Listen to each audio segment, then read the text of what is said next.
team. Crazy to think. Hello, hello, hello, and happy Friday. I am your curator for this show. My name is Ryan Block.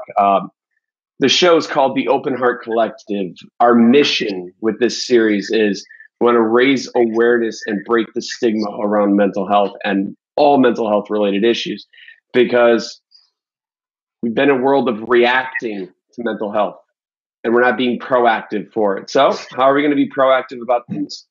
We're going to start doing things about it. So that being said, I've started something. Every week, twice a week, I bring guests in. My guest this week happens to be, honestly, one of my newest friends and somebody I truly look up to. Mike, welcome to the show, my man. I'm going to have you introduce yourself, and then we'll get into the situation and the arrangements for this evening. For sure. So thank you for having me, first off. Absolutely. I really appreciate it. My name is Mike Marjama. Unless you're from the South, you say Marjama. I was honestly not sure how to pronounce your last name. So I know that's how you. I know how you left it out.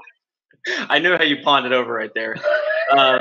It's funny, someone asked me. I'm sure we'll get into it, but I'm Mike Marjama. I'm a former Major League Baseball player for the Seattle Mariners. I was a catcher. Played professionally for about 10 years. Pretty much I've played baseball my whole entire life.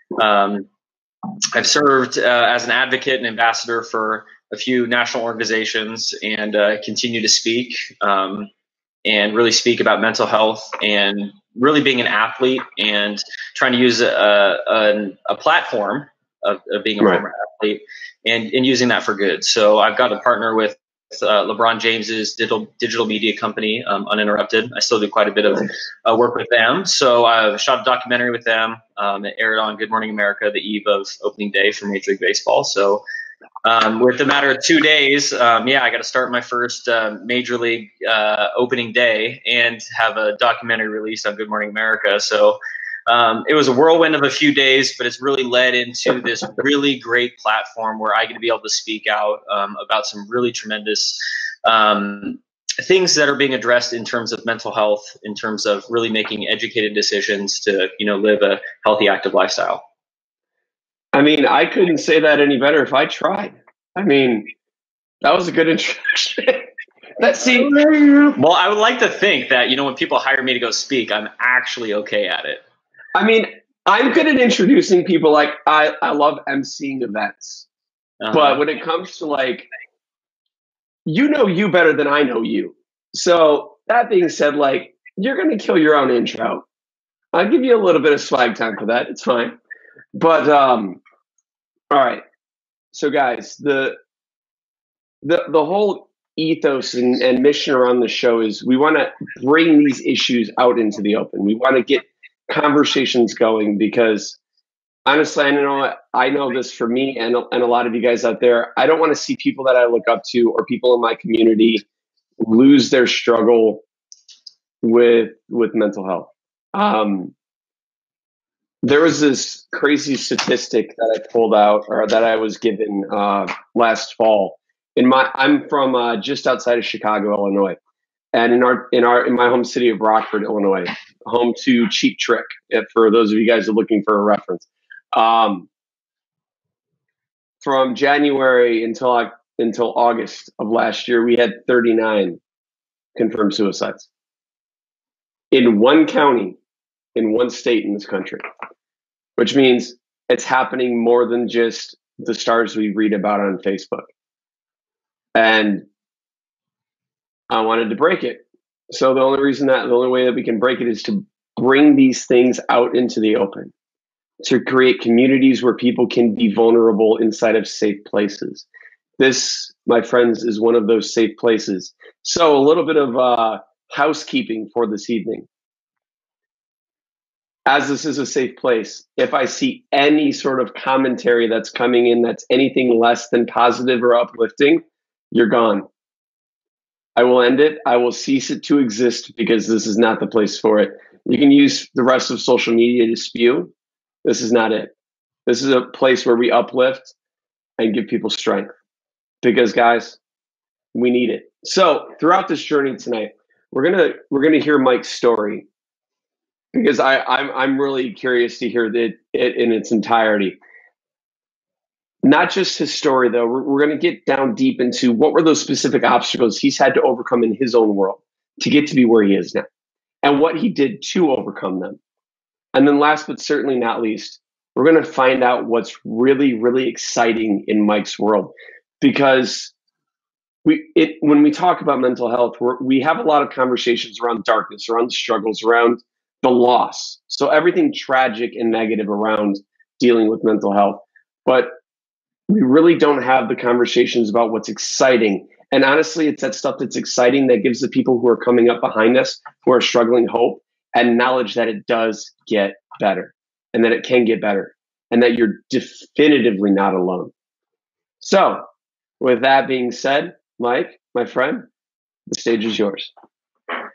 Oh, goodness. I mean, I thoroughly enjoyed that. Normally I'm used to 50,000 people being able to say whatever they want about you. So I've gotten used to having a little bit of a thick skin. So this will be, I guess, a little bit more tame. I mean, it could get wild and crazy too. It could. I think what you said is very intriguing about, the suicide rates, especially in this one given population, well, very small specific area. I've got to speak at the Eating Recovery Foundation's national conference this year in Denver, Colorado. Video Bermudez, who's their really the chief medical officer for the Eating Recovery Center, we got to talking before I gave the keynote, and we sat down for what was about to be a 15-minute prep, just about what we were going to, the scheduling and outline, and it ended up being about an hour and a half that we ended up talking.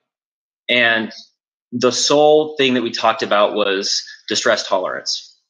And he started bringing up some studies how out of the state of Colorado, they were looking at the time between ideation of thought and action on suicide. And so they were looking at what was the time between you thought about committing suicide and the times that you attempted. And they said it was 30 minutes. Out of 50% of the suicides, it was 30 minutes. And we got to talking, and it really intrigued me. So I went and looked up a little bit more and tried to dig up more research. I found some articles, and it was saying that this was even down closer to 10 minutes as of late. And it's really intriguing to me to say, at what point can we empower people with coping skills and the ability to be able to live with your emotions? And that's really where my passions lie now, because if I were to take you back in my story, I couldn't live with my emotions. I take you back. So I'll take you back to the good old days of young Mike. Okay. So I'll take you back to young Mike when he's on the schoolyard, and we can even take it back to young Mike as a little baby. And here's young Mike as a little baby running around, and I'm born of complete Scandinavian roots. I'm very Norwegian, very Finn. And I'm supposed to have the blonde hair, blue eyes, and I'm supposed to be this. Are we sure that you and I are not related? Because that sounds an awful lot like me growing up, my friend. That's what I should have been. And so my parents are like, "Hey, which one in here is your son?" And I have like really dark skin, really dark hair. I've got hair everywhere, and I was the last baby that my family would have expected to be actually my parents' son. So naturally, I'm this oddball. And my mom assures, like, yes, I am her son, or my dad's son, and we laugh about it all the time. But the funny thing is I've just always been unique that way. And so when I was growing up, I was the kid that was organizing everybody, like, you go here, you go here, you go here. And if we have an event, say we have it kind of was a spaz almost. And if we had an event, I was organizing everybody. You could see some traits that were there. I was very perfectionistic. I was very obsessive. I was very controlling. So a lot of these things that we would say, okay, there are some traits there. We know that they're conducive to people that have eating disorders. Not all people that are perfectionists have eating disorders, but we know that a lot of people that have perfectionism do develop some sort of eating disorder of substance. So that was me growing up. And then we take you to young Mike as he's this spaz and organizing everybody, that he turns out being, well, you go to the schoolyard, right? You go to school, And what was the best class period during school? Oh, During elementary school, I take it back. I don't know. I was always an art fan. Really? Yeah. See, I was a recess fan. Ah. I was a recess fan. And for me, I found that at recess, the best thing you could do when you're in elementary school is you're going to play tag. For sure. Guaranteed, right? And so I was that kid that was like, you know what?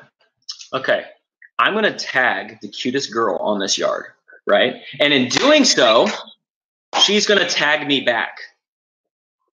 You're right, like, and I'm thinking like it's gonna be like Matrix. Like I'm gonna tag her, and then she's gonna she's gonna tag me, and then she's gonna fall on top of me, and it's gonna be in slow mo, and then romantic, and our faces are gonna end up like this close to each other, right? And it's like destiny.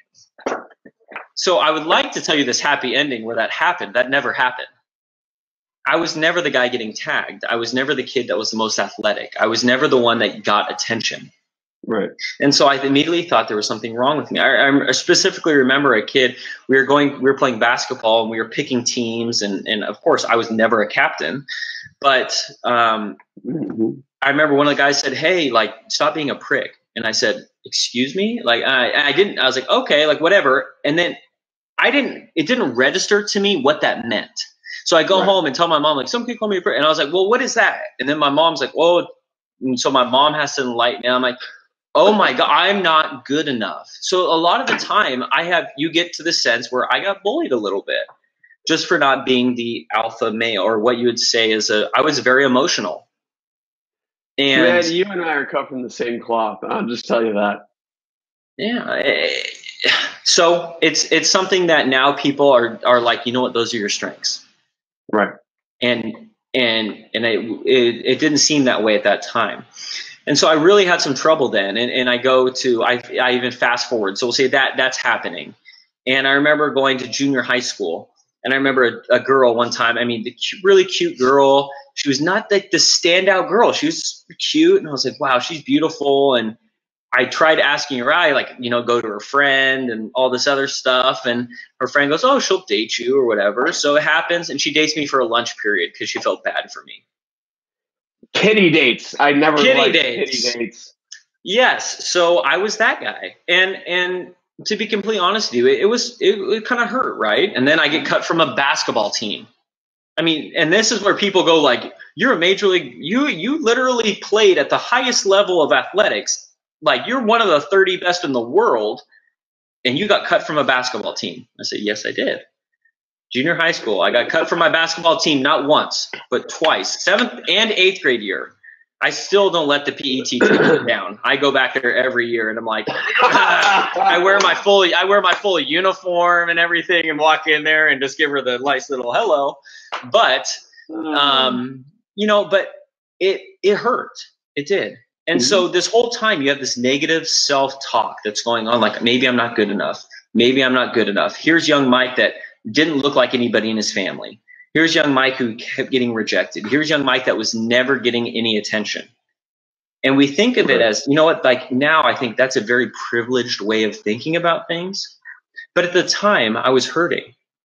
And yeah, absolutely. I had one of my friends say, hey, you're really determined. You worked really, really hard. Have you ever thought about wrestling? And I was like, you know what? Like, no, but like, if you work really hard, you can be good at it. So I was like, you know what? Let me try wrestling. And I got into wrestling, and you feed somebody that has a very good work, very, hard worker, a big work ethic, that doesn't really like the way they look, and you teach them how to cut weight. It doesn't turn out to be a very good scenario. Yeah. And so I spent starting my 8th grade year, well, junior high school, 7th grade year, going to about my junior year of high school, I dabbled with almost every eating disorder. It started with an exercise bulimia, and I think most men will recognize this. This is where I start talking about men in terms of not your stereotypical type of eating disorder. So if you think about eating disorders, you think of a very severely emaciated Caucasian female is exactly what everyone thinks about. The skinny white girl. And when I start describing things, men start to pick it up a little bit quicker. Like 40% of eating disorders are normally men. it'll say there's 10 million men dealing with one, 20 million women. Those numbers are a little off. There are more.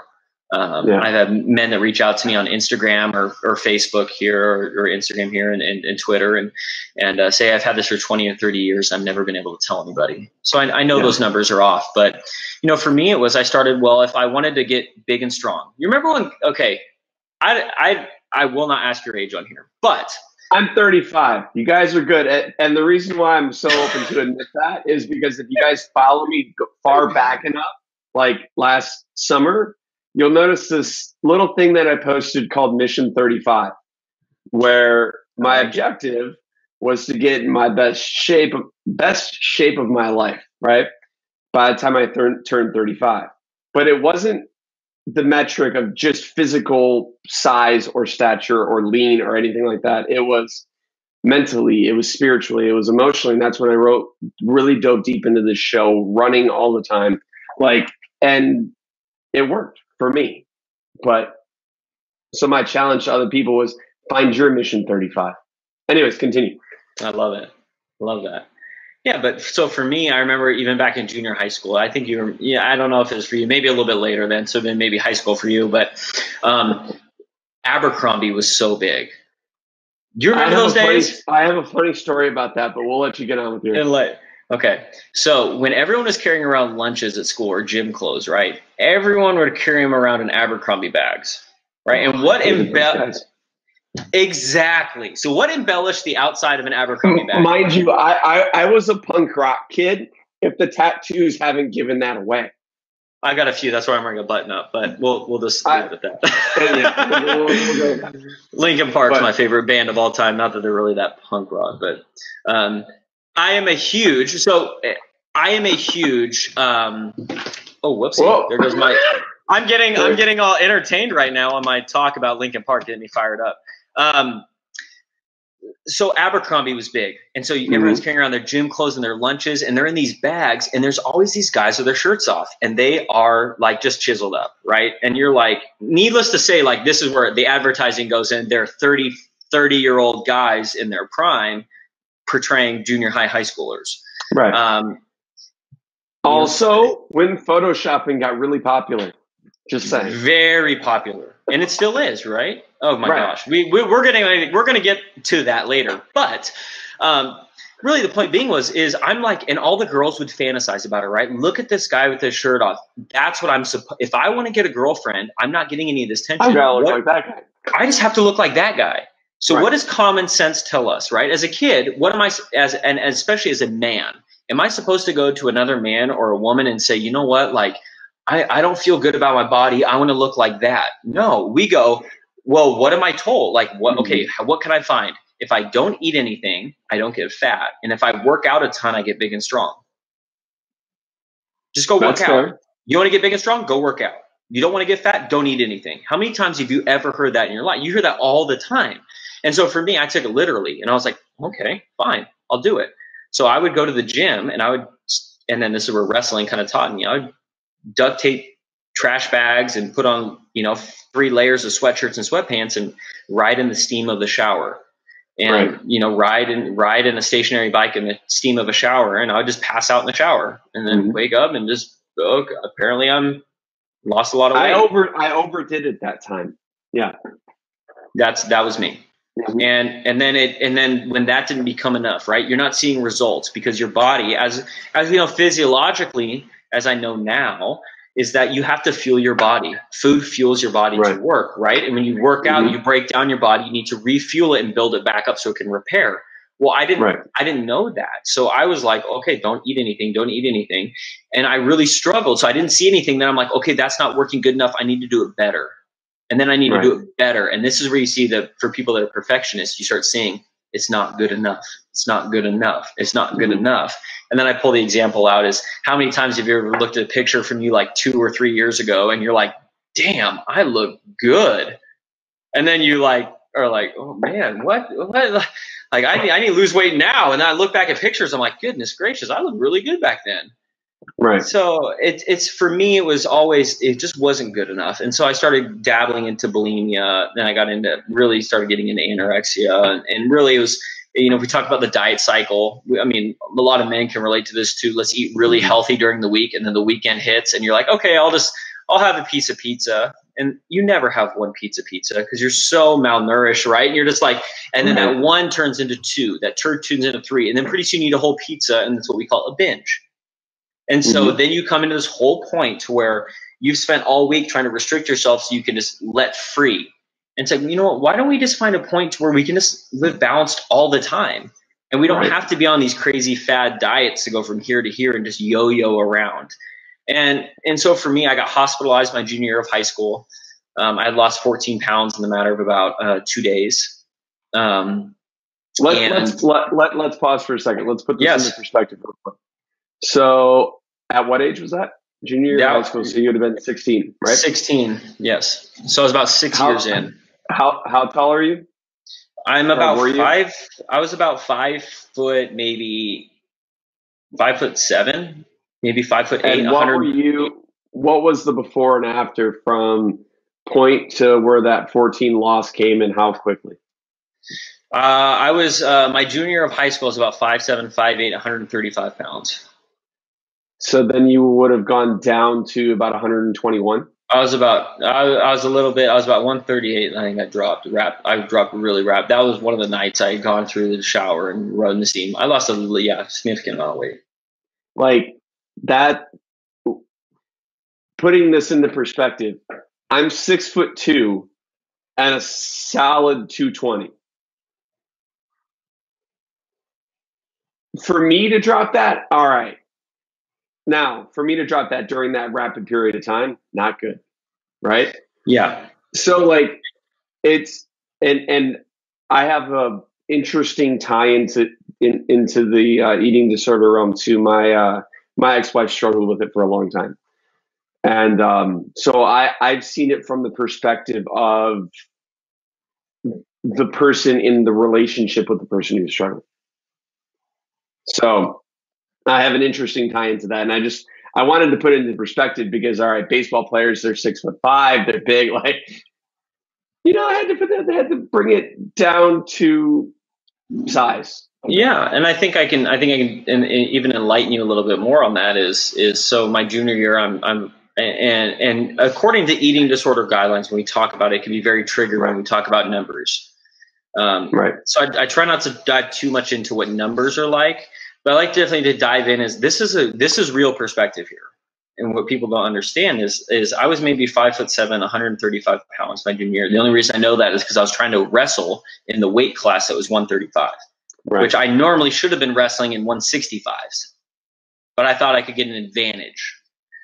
Well, when I really realized it, and I was like, you know what? Okay, so I go into treatment. I get hospitalized. So I go into an inpatient facility that has people that try to commit suicide or overdose. So you're either a threat to yourself and or others. So I get put in there, and I'm like, I'm not trying to kill myself. And they're like, no, you kind of are. And you honestly, like, you could die. That's why you're here. I'm like, I don't think so. I'm just trying to get a 6-pack. And I get out of I get out of inpatient. I go to outpatient. I'm there for a few months, and we're meeting a few times a week. And I remember thinking, like, I haven't even hit puberty really yet. That's how malnourished my body is. And this is my senior year, going into my senior year of high school. Right. So like when people ask, they're like, what was it like? I said, I didn't hit puberty until I was pretty much in college. So this comes to, like, I never got recruited in high school for baseball, but I was also 5'8", 135 pounds. My senior year, I get out of treatment. I start making a turn to better. I'm not healed, but I'm not recovered, but I'm definitely making a turn to recovery. My senior year, I'm about 5'11", 165. My freshman year of college, I ended up being about 6'1", 6'1", about 200 pounds. That just shows you of the maturation of when you start nourishing the body as it starts to grow. Right. And that's, for me, is as men, is we talk about grown man strength, or you're going to get your dad strength or grown man strength, but that's just your maturation. And so it's learning that as men, we oftentimes are so worried. And this is where I definitely love to talk about young men, is because young men were so worried because we know girls mature faster than boys for the most part. Right? And when we think back in time, you're like, man, that girl was developing fast. And it's like, except for that one random friend that I had in like junior high who had a full beard like I have now. Yes, that for guy sure. And he was like 5'9", 5'10" at like fucking 7th grade and had a full beard. I was like, you're weird. Yeah. But anyways. You remember those days, and they were always good at sports and everything. But regardless, he wasn't. But anyways. No, he was good. But yeah, see that. So for me, I got stuck in that trap of thinking I should have been maturing, and I just wasn't. And so I think for young men, is we oftentimes get felt like we're getting left behind, like something's wrong with us. So we need to try to manipulate something, or especially for men that have some sort of control. It's like, I need to control this. And I really battled that for a long time, but I never saw the results coming. And ultimately, it didn't take for me to go through a whole entire treatment program to really start making a turn. And I don't think that really helped me either. When I started learning about sports psychology, and I started learning of the power of the mind and how the mind can really impact me on the playing field, which is where my love was, that's how it impacted me there. And then this is how it can impact kind of my life. So it was almost like me getting healthy mentally was kind of a byproduct of me just trying to do selfishly be better on a baseball field. So that's where my recovery ended up kind of coming into play. And then, I struggled for years and years. I think when people ask you, like, are you ever recovered? I said, no. Like, I consider myself the Olympic triathlete champion of mental health, of depression, anxiety, and eating disorders. Like, I've had them all. I've dealt with them all. Are they still there? Yes, they're there. But you learn how to cope with them in healthy ways. And that's ultimately the thing where you were talking about being the, having your ex-wife is, for me, I look at situations now in mental health. I look at them as your hero or your villain. So I think of like Princess Elsa in Queen Elsa in Frozen, whatever her title is. I think it's Queen, where she has this amazing power. And now her power doesn't change. It is the same exact power. Now, if she uses it for good, she becomes the hero. Now, if she uses it for bad, she becomes a villain. But what you don't see about and that's the common thread line. But what you don't see about that story is you don't see the people that she impacts because of that power. Right. It affected my family. It affected my brother. It affected my lack of friends. I didn't have friends. So I think what it starts to show is it showed the impact that my mental health ended up having, not only on myself, but the people around me. Right. I agree. So it was a very tough time, but I'm a faith, and I think that I've had many trials and tribulations and obstacles in my life, but they are obstacles were the opportunities for me to learn something new. Absolutely. And for me to gain a perspective. And without those now, I think I'm able to help more people because of those. So I don't view them as the curses or the things that were bestowed upon me. I think they're bestowed upon me as credentials to be able to help people. And I think it was because you could handle it. Agreed. And I mean, that's the interesting part when we talk about, because there are some people, and I'm not saying everybody, and the numbers are far not to this direction, but there are some people that just coast through life. They don't have a lot of highs, they don't have a lot of lows, they just kind of go middle of the road. And then there are those people who have such steep valleys, yet such high peaks throughout their life in varying stages and varying points. And it's how you manage those incredibly low times in order to know that, okay, I'm going to go back up in X period of time. And I mean, my life is the same way. I had a bit of a different struggle than you, and honestly, I don't think I peaked until I hit 35. I want to be really honest with that, because it's like, I mean, from a level of confidence. I've never been more confident than I am now. But that doesn't mean that I don't have days where I'm like, all right, like ego got hit a little bit. Like, ouch, this hurts. Like I wasn't able to lift the weight that I wanted to lift, or I wasn't able to run the 5 miles, but I got 4 and I had to stop at 4.5 because I hit shin splints. Like all of those things. But as a culture and a society, especially here in the US, we've been so programmed to focus on the negative side of things, right? Absolutely. That's why we've become a world of reacting, and a culture and a society where we react to things rather than be proactive to make them go in a different way, or gauge a response in a different capacity. Like I don't like the fact that our world has become so reactive when we have all of these amazing tools and resources to become proactive and actually create impact in whatever way that we want to, and in whatever way the people who are being a part of our world just want to take it. Because that's why this show is live, guys. Like, this isn't pre-recorded. Mike and I are having this conversation with you live right now. Now, obviously, those of you guys who listen to it or watch it after the fact, you're not going to be with us live. But this conversation is done live because at the end of the day, whatever you get from this, we want it to be the value that you derive from it, not the value that we want you to get from it. So we're talking about young Mike. Just we left off freshman year of college. Yeah. Take us from there. Well, I like to think that, everything's great and dandy. I would wish I could have if there's any movie producers that ever listen to this, I think Justin Timberlake would be a great choice for me. Not just because of the dashing good looks and his acting abilities. Right? Yes, and the singing attitude. But I mean, just wait till you see me dance. It's game over. But I think that flashback moments of young, JT going through all these moments, like he would kill it. He would kill it. So if anyone's out there listening, it'd be great. No, it's just at that time I didn't have everything figured out, and my coach hands me a book at the time, and it was Man's Search for Meaning by Viktor Frankl. And the thing that I took most about that was that between stimulus and response, there's a blank period. Within that blank period, you have the freedom to choose.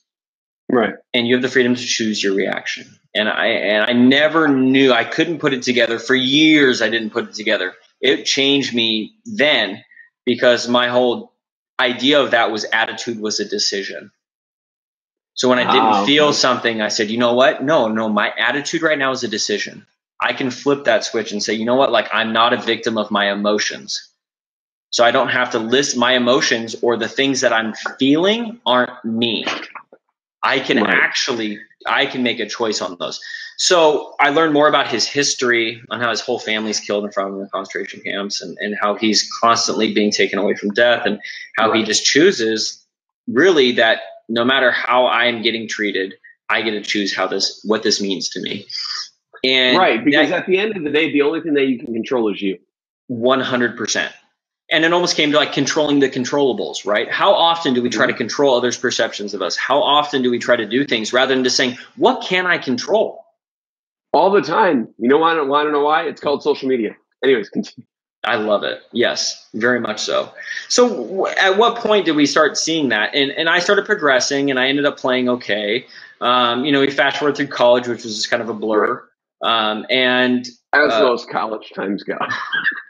And I ended up getting drafted by the Chicago White Sox. My favorite team ever. Oh gosh. So my stint there ended up. I grew up with Frank Thomas, man. How could I not? Yeah, we had some great guys in that organization. They ended up trading me after a few years for a player to name later cash, which is technically like a bag of balls and some dip. They sent me to Tampa Bay Rays. Spent a few years there. And then I ended up, my last stop there was with the Durham Bulls. So this is where another great movie scene, like my mom loved Kevin Costner, right? My mom loves Kevin Costner. Like, you know what? older woman does not love Kevin Costner. Well, when your son is the catcher for the Durham Bulls, completely ruins that movie for her now. She's like, I just could never watch that movie the same. So sorry, Mom, ruined it for you. But and so I was a triple. I think she'll forgive you though. Yes. She ended up. She's been one of my very loyal supporters. I have a great, loving, supporting family, so I'm very blessed. But I ended up getting traded. I went to I was a starter for the AAA All-Star game out in Washington. So I ended up getting traded a few weeks later to the Mariners and made my major league debut a few weeks later, and then spent the rest of that year in the big leagues, and then come back and start opening day and spend a few years. And then after a few months, I got sent back down to AAA. After a few months, I ended up retiring and kind of leading to where I am now. So a lot of it's been a big, long road. I've never been this vocal about it until really I would say about a year ago is when I really became vocal about all these struggles. And ever since then, it's been, I got encouraged really by Uninterrupted, which is LeBron's digital media company, was saying that, you're more than an athlete. Yeah. And I'm like, what? Like, like I'm an athlete. And they're like, no, you're more than that. Like, why don't we view yourself as like, you have a platform, you can provide insight on what it's like, which you've been very blessed with. So let's use it for a good calling, for a good purpose. And now my mission is to inspire other athletes to use your platform for a good cause, because we all have troubles. No matter what athlete you are, you've never gone through something. You've never reached the highest of highs without have gone through some trial or tribulation. Absolutely. So, and that goes to everybody, right? We all have problems. Last time I checked, I mean, a great analogy is like, we all bleed red. Mm-hmm. I don't care what color your skin is. I don't care your sexual orientation. I don't care anything. You bleed red. If you bleed neon green, take a video and send it to me. So like, slide it to me in a DM. I would love to see it. I also slide into my DM with that because I'm really curious too. Yeah, it's like, come on now. Like, no one here is the Hulk. Like, we're all humans. We are all one race. Like, we are all us. We all have problems. Pain and suffering is life. Like, we all go through it, but that's how we learn and grow. So how do we choose to learn that? And that's where, for me, it's inspiring other people to view that as the way. Ryan Holiday, who went to Granite Bay High School as well, an amazing author, wrote a book called The Obstacle's the Way that looks into Stoic philosophy. And you talk to Ryan about it, and Ryan's like, look, the obstacle is the way. You look at every impediment. When there's a rock in the road, that you don't get to remove that from your story. That is part of your story now. Now, how you go about that is on you. So now that we're talking about rocks and obstacles, oh gosh, here we go. You planned that? I did not. So getting into kind of like the second phase of this, now we're going to dive deeper into, okay, what are some of those specific things that Mike had to overcome, and what were some of those things that he did to overcome them?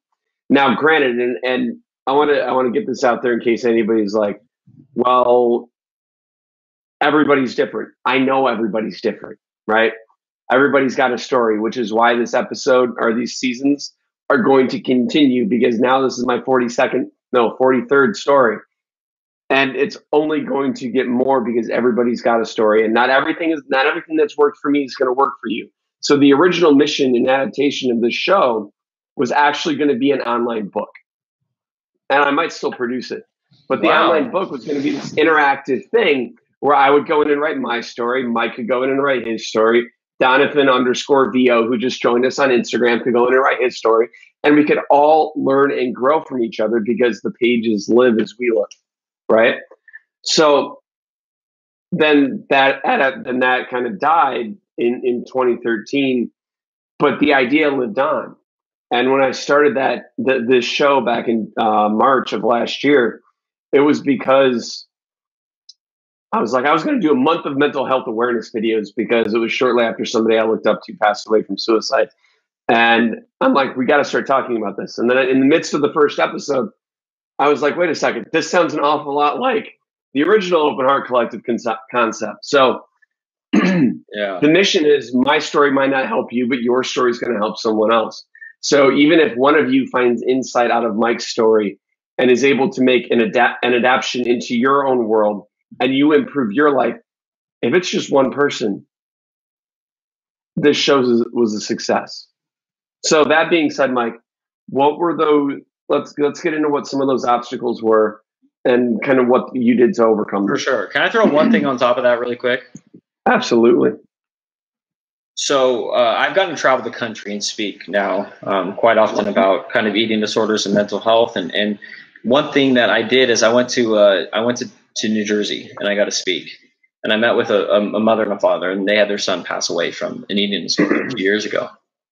And she said, you know what, Mike, having you around and spending the last few days with you and your energy and your liveliness and your passion, this has been one of the best times I've had since my son passed away. And you remind me a lot of him. I don't care what home run, although I only hit one. How many? Okay, I had a lot of strikeouts in the big leagues, but whatever.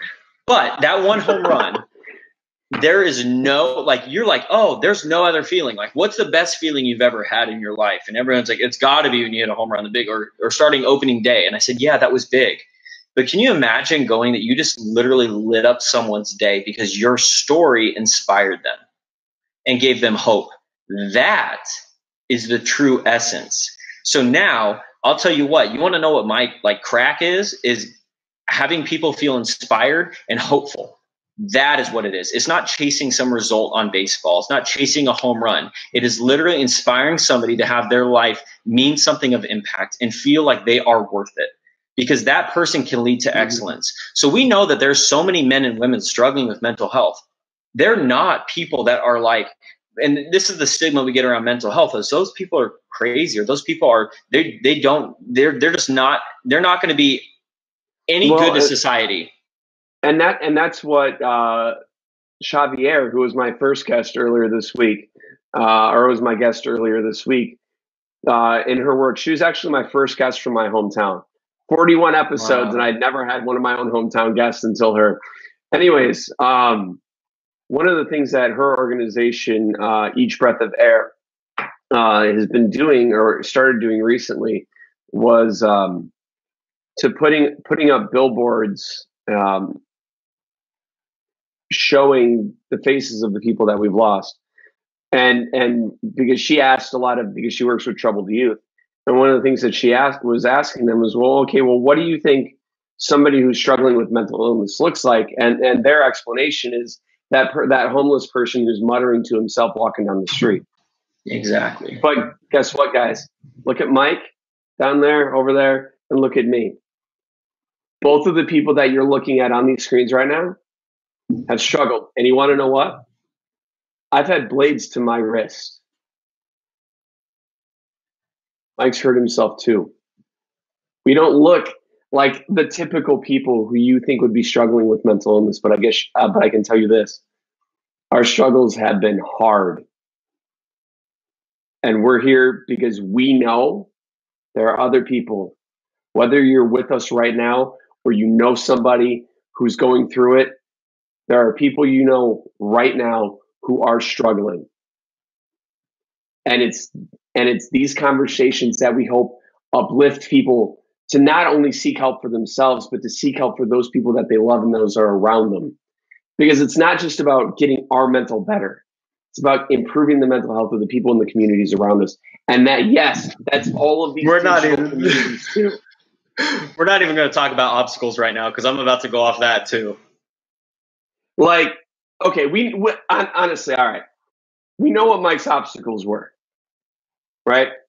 Yeah. He was hospitalized with something that kills more people than survives from. And I know this because I've witnessed it almost take away my kids' pet mother. I know what it's like. This shit's it's not pretty. No. It's scary. It's raw. It's real. You want to know why? Because it's life. And we're not hiding behind glitz and glamour and overly produced. Like, I'm shocked this show hasn't glitched out yet because technology has this animosity towards me that doesn't want it to happen. because guess what? These conversations are so important that the man is trying to hold me down. They are, and they will continue to be. You know what? I love. Okay, so what you said just a second ago about how's that? Is that okay? I had to get my power back in here. All right, so what I had to really think about was I've been doing a lot of research on things here. Okay, so we look at I don't know how much you've looked into epigenetics. Not at all, but go ahead. Okay, so we're talking about above DNA, right? So if we're looking at DNA, okay, DNA. Let's think of it this way for computers. You know the computers here. Mm-hmm. So with a computer, your DNA is your hardware, right? Okay, so it's not going to change. But now your genes and the way they're expressed, that's kind of like the software. Your epigenome is like the software. Right? Yes. Yeah. So if you look at identical twins, they're structured the same. But if you put them in different scenarios, a lot of times their genes, why does one develop diabetes and one doesn't? Why does one develop certain conditions and the other doesn't? Why is one taller than the other? So here comes epigenetics. So we start looking at how the human genome is being expressed, how certain genes are being expressed. Well, they did a study on Civil War. So during the Civil War, they've done multiple studies, but the one I read up most recently was on the Civil War. And in the South, in Georgia, they had an internment camp for Union soldiers. Mm-hmm. So they started studying the life expectancy of people that were in the internment camp in the South. They also were looking at Union soldiers that weren't, and then Union soldiers that are part-time in that camp. They've also run this concentration camp. They've run this through Holocaust as well. Right. And what they found is that life expectancy on the offspring of people of soldiers or people that spent the most time in the prison or internment or concentration camps had a shorter life expectancy than ones that didn't. So what they were saying is the decisions and the stressors and the things that were going on in the life of your relatives or your ancestors have affected you. So if you think about this for women, mind blown. So if you think about this for women, okay, so this is even more crazy. So when your wife was born, or your ex-wife, when your ex-wife was born and she was having your kids and she was in her mother's womb, when your ex-wife was born, she had her reproductive eggs inside of her when she was born. You don't develop them. Right? So at that point, her reproductive eggs were inside her mother's womb. So that means that the grandmother of your kids, the decisions and the stressors and the things that were going on inside her life were directly affecting your kids. Whoa. That's what epigenetics is looking at. So the reason we can make an entire episode on that. But so the reason I say this and the reason I'm so fascinated by this is if you're that person, because I talk to so many people that way, like I don't care about myself. I don't care about this. I don't care about that. Then I say, you know what? Well, what about your children? What about those people that are in your life? Do you care about them? I would do anything for them. And I said, well, the way that you treat, if you're a man, the way you treat your wife, the way you treat your kids, the way you treat people directly affects their life at a genetic level. Right. So if you don't want to do it for yourself, I can't force you. I'm going to do everything I can to help you. But at least do it for your loved ones. Do it for the people around you. Amen. I mean,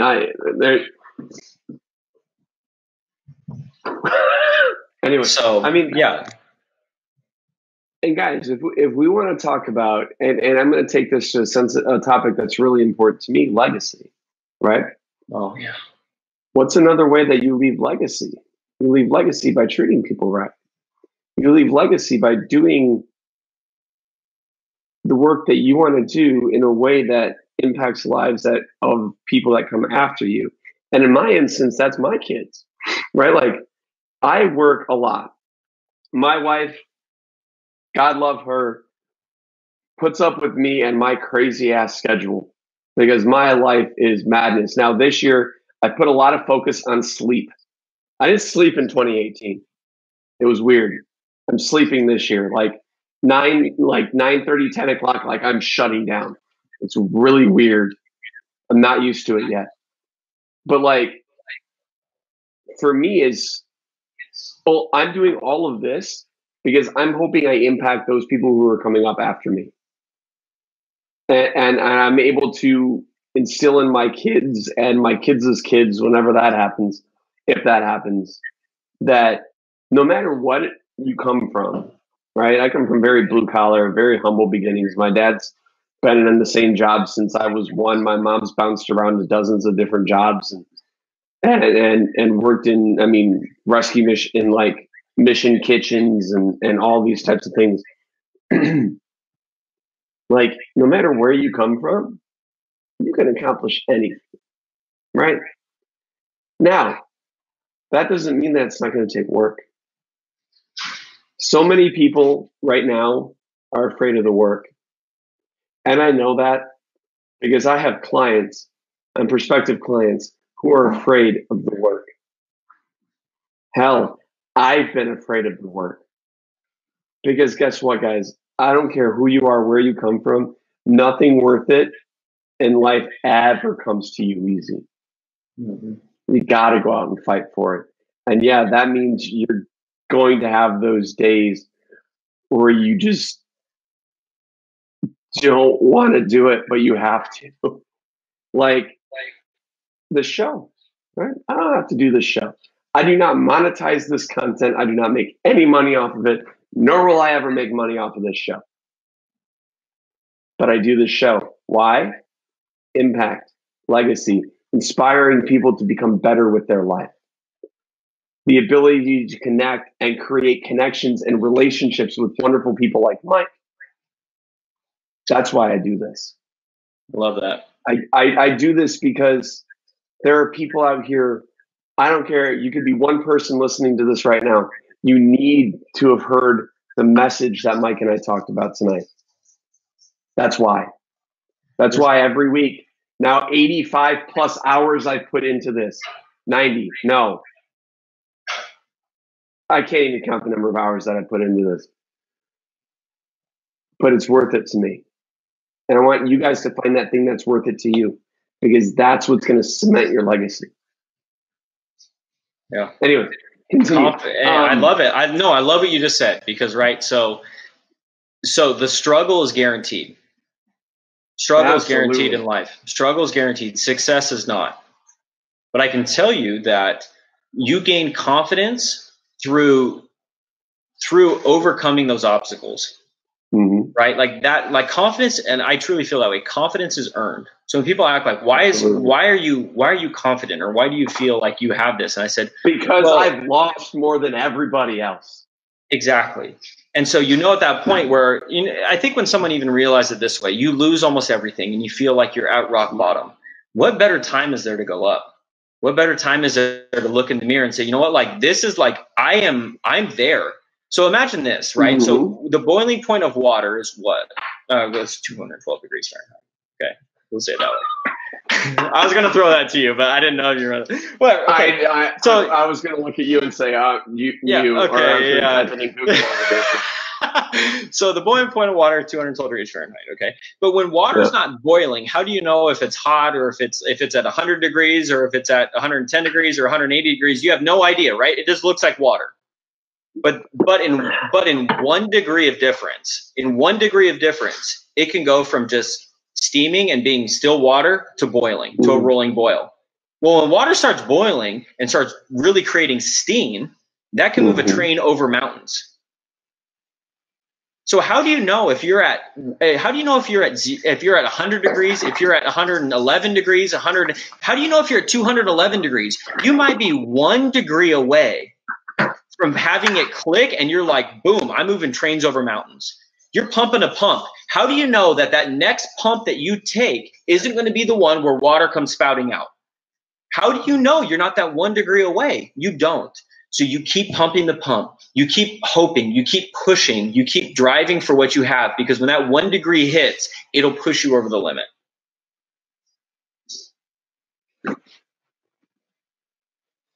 Sorry. No, that's just like that's. I had a mic. Hold on. That's my microphone. Weird. Microphone. But like, I mean, that's it, guys. So Instagram, unfortunately, we're probably going to lose you here in a minute or two because Instagram has this hour time limit because they're sticklers to this whole live video thing. But so before I lose everybody, I want to say a massive thank you to everybody who's tuned in. And we'll finish up our conversation over here on Facebook. But you guys, so this video that Mike and I are doing right now, as well as my video with Xavier from Wednesday, because Tuesday kind of got all jacked up, is going to be available everywhere. So it's going to be up on YouTube. So you guys who are YouTube fans, go scope it up on YouTube. It'll be up on Facebook. So this video that you're watching right now, Instagram. Yes, I know. People are like, no, don't end. Guess what? It's still going. You guys are coming. I was just saying, you just got to go to a different place. If you ever need anything, send me a DM. Like, yo, like I need some motivation. I will throw you a quote, or I will throw you a little snippet. If you need motivation, slide in my. Hey, I need some motivation. Right. I will give you a motivation clip. But it'll be available. And then for you guys who are audiophiles, much like myself, I have an audio podcast called the Open Heart Collective. It's on every single platform. Well, most every single platform. It's all the major ones, at least. Spotify, Apple Podcasts, Overcast, all those. Just wanted to say that Mike is one of the people I admire most in this world for the way that he inspires others to keep going. Well said, Ash. Well said. Sorry, somebody's showing you some love over on Instagram. See, Instagram's timing us down. Oh, man. I don't get to see all those comments, so I can't wait to rewatch this back and see what those are like. You people, I thank you so much for having me on and for all the people tuning in. It's been amazing. Yes, I know. So of course. We'll say bye for now, Instagram. Bye, Instagram. All right, see you guys. Ending live on Instagram. All right. Perfect. Share. All right. So, Mike, you don't know how much I needed this one tonight, man. Oh, well, as long as I could give you some love here and give you some, and this kind of puts everything into perspective, right? Like, it was just a rough day. Like, everybody's allowed to have the rough days, right? But it's those rough days that groom you for really good ones. Mike, are you starting a live video? I'm starting a live video right now. Do you want to hop on? I'll see if I can unplug you here so I can get the audio going over here. That should be better. I don't know. That works. I think that'll work better. No, I don't like that one. You don't like that one? No, because I can hear myself. Ew. Okay, so I'm going in. We'll try this. We'll try this again. See if we can get it working here. I'll have to rephrase everything. All the questions over here.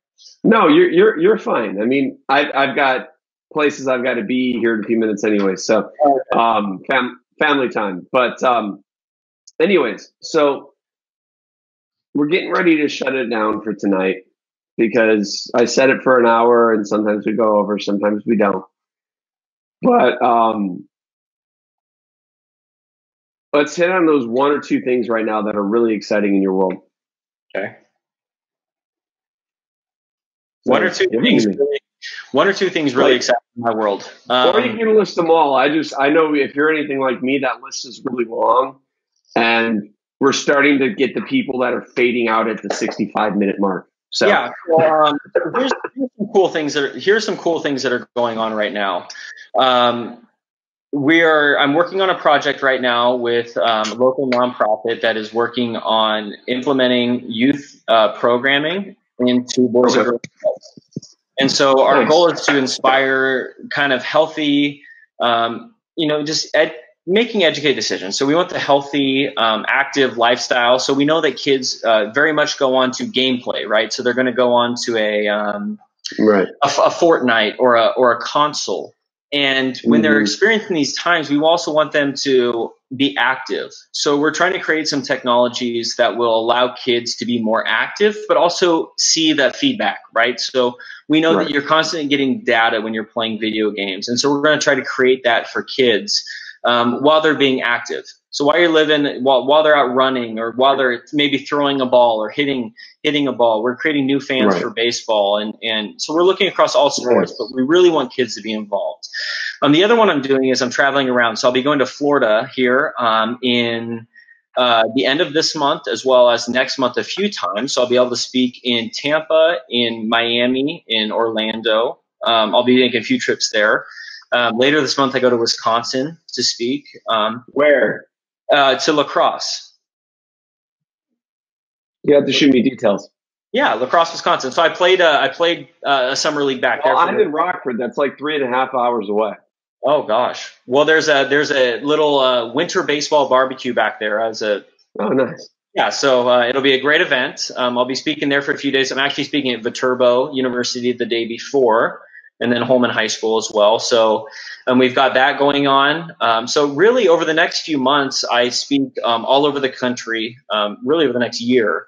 And it'll really be sharing kind of those ideas of mental health. We're all battling something. We're all feeling something at some point, right? We all have those obstacles. And for me, even right now, to be completely honest with you, I still struggle at times. There are times where even today, I got down on myself feeling like I wasn't doing enough, or I don't know what direction I want to go in sometimes. Sometimes I feel like I want to do something, and then sometimes I feel like I can do another. And we all have those at times, and it's okay. It's okay to have those. Absolutely.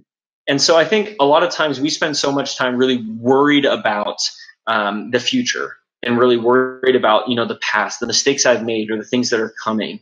And I wish I would spend more time in this present moment and just saying, where am I at right now? Like, I get to have this amazing conversation with you. Hopefully we get to impact some people. Right.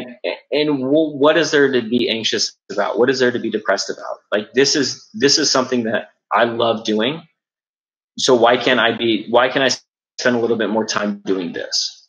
And so, that's really, so the things going on right now, there are a ton. I wish I could go longer with, nothing can top. I got to do a congressional briefing in DC. I got to speak in front of Congress in DC. I've got to do in front of staffers. I've gotten to do, I've gotten to speak at events. I've gotten to start an opening day of a Major League Baseball season. Like, I've gotten to do so many things with my life, and now it's really providing athletes with a way to give themselves some love and really empower others through their platforms. So, right. And then CBS Sports, stay tuned. Next week, CBS Sports has an article coming out. Okay, so yes, we have a lot going on. Yes, but awesome. Well, not on such an awesome level, but I too have got some amazing things going on. Let me hear it. So some of it I'm going to be slightly secretive about, because some of it I'll tell you when we go off public air here. But I've got my first speaking event of the year, actually 1 week from Wednesday, or next Wednesday. So I'll be speaking to a bunch of kids, my first ever one in front of a room full of high schoolers and sophomores in college. So I'm really excited for that. And then I've got another session that I'm working on with my good friend, Audrey Boyle, who's been tuned in off and on here on Facebook. I'm a former guest. She's a professor at Robert Morris University here in the Chicago area. And her and I had this concept to do this real talk session with her social media students. That's awesome. So that's going to be sometime in either late in January or early February. Looks like I'm going to be heading out to NAM in Southern California, maybe at the end of the month, to do some meetings as one of Wait, end of the month. I'll be down there. We'll have to connect at the end of the month in Southern California. I'm still working details. I'm working with a couple of partners. A couple of the bands that I work with are based out in Southern California, and we're going to be getting, if it works out for my schedule and theirs, we'll be doing a big get together and some investor meetings. But anyways, and and then something really, really cool for the month of March that we'll talk about off air. Anyways, because I can't go public with it yet because I've made a promise and I've got a whole strategic rollout. So I can't say anything about it yet, but it's big and it's amazing. Anyways, guys, so if people wanted to get in touch with you, Mike, where's going to be the best place for them to go? You can visit. So I have a website, but it's like new, so it's really low on the Google search. Like if you Google like Mike Marjama, you're going to get weird articles. You can look at MikeMarjama.com, MikeMarjama.com, or come on Instagram at Mike Marjama, Mike.Marjama. You can find me on Facebook, on Twitter. You can find me on everything. And I'm going to include your links down in the stuff below, so people will be able to connect with you there too. But like, and I try to get back to people. I try to get back to people right away, but I do get quite a bit of messages. And I also have other things that are going on in terms of like things like this. So it's like, if I don't answer you right away, like don't get discouraged. Like I will answer you. I know. I say the same thing because it's like, I'm involved in a lot of different companies. I've got a lot of different projects. I've got this, I've got 2 kids. I've got a wife. Like my life is hectic. Yeah. I do speaking events. I'm all over the place too. So, we are here for you though. You are not alone. I want to emphasize that.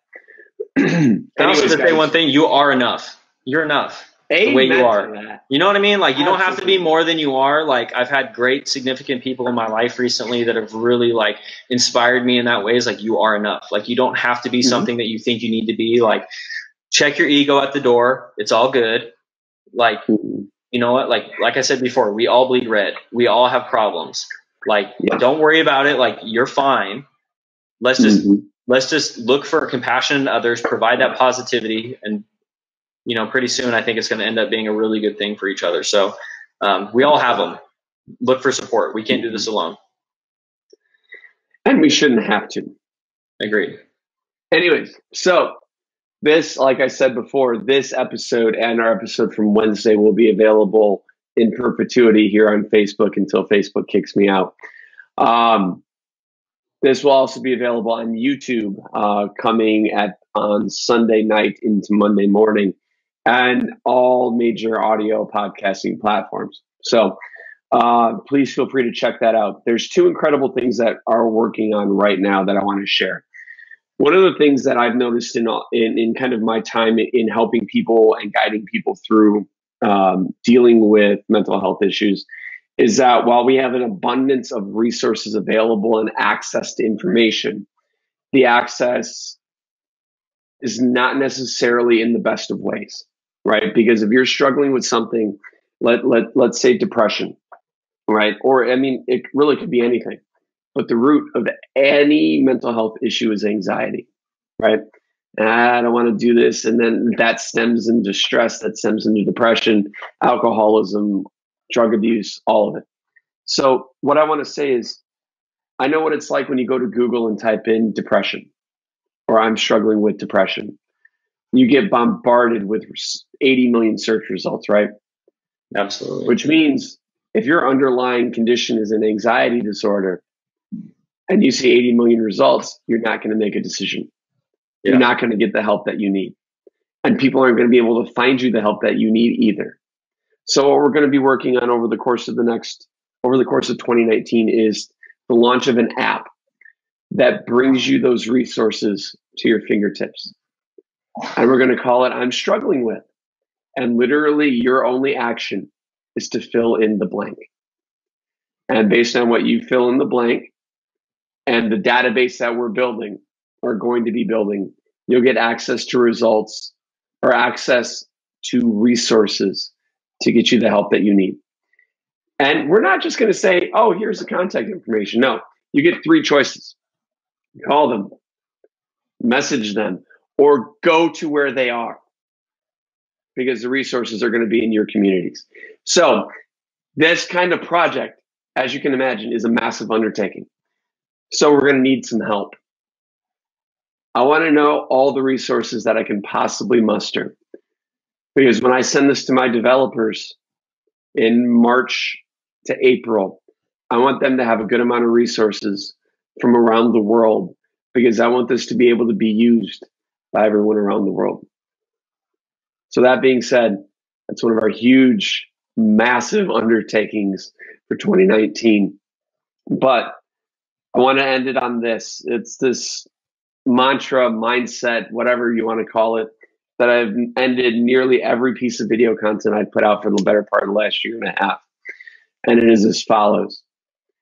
Number one, be happy. Number two is to have fun. And number three is hustle, because everything in life takes work. But remember this, my friends, there is no amount of hustle on this planet that can bring you happiness or fun. So you have to find those two first. And little in parentheses underneath it all, you have to have make time to breathe. Even if you just say that word once a day, it's a really cool thing. You say it, breathe, it forces you to breathe. So I want to compel you guys to do that too. So until next week, whole new bunch of guests next week. Honestly, I still don't know who they are, so I kind of got to get on that. But anyways, Mike, I want to say thank you, and I'm going to have you stick around for a couple minutes afterwards here. But yeah, guys, have a great weekend. We'll see you guys next week.